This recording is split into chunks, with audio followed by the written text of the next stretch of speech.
In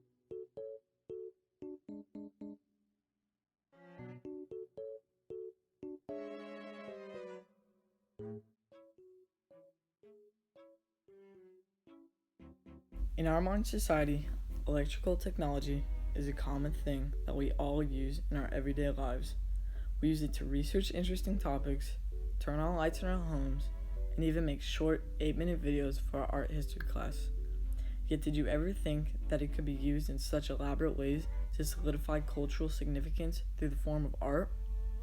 Well, a man by the name of Namjoon Park already did. Park was a South Korean artist who was born July 20th, 1932 in Jaesong, South Korea. He then moved to New York City in 1964, where he became fascinated with U.S. interstate systems since he has always been interested with maps and travel. This then led him to create the aspiring electronic superhighway. The electronic superhighway was made by Namjoon Park in 1995 with mixed media installation, where it now lies at the Smithsonian American Art Museum in Washington, D.C. The medium of the piece consists of 49-channel closed-circuit video installation, neon tubing and lights, steel, as well as many other electrical components. Park was one of the first artists to ever use television materials to create his masterpieces. Because of this, he's considered to be known as the father of video art. The electronic superhighway is essentially a large glowing map of the United States outlined with vibrant neon lights. The neon lighting depicts the borders of all the 50 states, including Hawaii and Alaska. They also represent the glowing signs of restaurants and motels that have lured Americans to the open road for ages. The lights also suggest how we are all unified through electronic communications, as we are all able to contact, research, and receive information at the same time. Within the boundaries of these bold lights are over 300 total monitors that display unique video clips of each state's cultural past. The state Kansas plays scenes from The Wizard of Oz. Iowa depicts political candidates because it's where the presidential election always begins, and Idaho, which plays videos of potatoes. Because of this, the work has formed a record of the 1990s in the US. The patron of the electronic superhighway was Namjoon Park himself, with the intent of his work to be viewed publicly.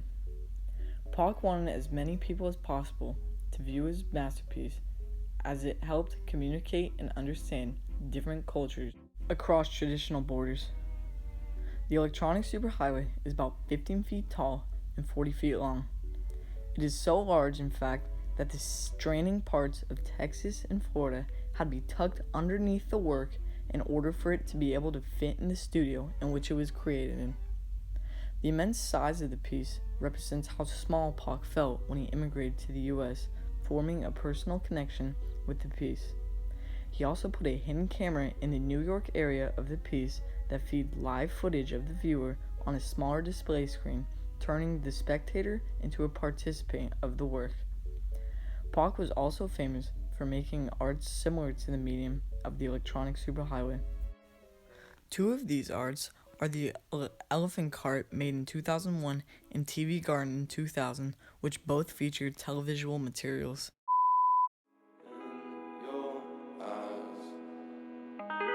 Went and took me by surprise.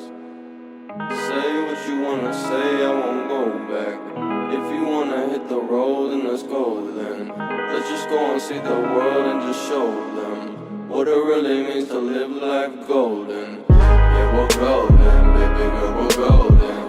They're about to see us shine, cause we're golden. They can't ever break us down, cause we're golden. They're about to see us glow, cause we're golden. Yeah, we're golden, baby girl, we're golden. Another work that can be similarly compared with the electronic superhighway is an architectural city made hundreds of years ago. This architectural marvel is named the city of Cusco. The city of Cusco contains several main structures, which include the Coricancha and walls at Tsukunuhuchi. The city was constructed around 1440 CE and made primarily out of the stone andesite. The great city is located in the central highlands of Peru in a valley surrounded by mountains 11,200 feet above sea level. Cusco was the capital of Tihuanahuasi, which was the place the Incan Empire was located. This grand city of Cusco was built in its location because the Inca Manco Capac was said to have received a golden scepter from the Incan sun god Inti, in which was thrusted into the fertile soil of Cusco in order to designate the Incas' sacred homeland. Tawantinsuyu Means the land of four quarters, which represents the four divisions of the empire. This meant the people that were designated to a sector were specific to that division. The city was divided into two main sectors named the Hurin and Hanan, where many sacred shrines can be found. The most sacred and religious shrine in all of Cusco was the Coricancha, located in the center of the Hurin sector of the city. This shrine was dedicated to the Incan sun god Inti, who was the patron god of the city. This Inca deity was clearly of the utmost importance, as the Coricancha was decorated from head to toe in gold. Small openings in the walls of the temple were used for religious ceremonies, as mummies and idols were placed inside as offerings to Inti. The doorways of the temple are double jammed as well, to signify the structure's importance in Incan society. This magnificent structure is also said to have reflected imaginary lines called sequis that acted as markers of time and connected all the other shrines in the city with the Coricancha. The patron of the city of Cusco was Pachuti Inca Yakaki, who was an Incan emperor that renovated the Coricancha. Yet this glorified building would fall in 1550 after the Spanish conquest. This historical event would lead to the creation of a Christian monastery named Santo Domingo, which was built around the temple. Sacsayhuman Is another important building that was built as a citadel on the northern outskirts of Cusco. It was one of the most important military bases of the Inca Empire. The structure is a massively impressive work of engineering, as it is made out of gigantic monolithic boulders that have been meticulously modified with tools to fit with neighboring stones. The stone construction demonstrates the advanced ability of the Inca society, yet the building is considered to be unfinished due to the colonization of the Spanish after the conquest. The overall formation of all the structures in Cusco seem to form an image of a puma. The puma is a symbol of strength and power that highlights architectural importance toward political power in Cusco. The electronic superhighway and the city of Cusco both have similar characteristics that can be identified as cultural.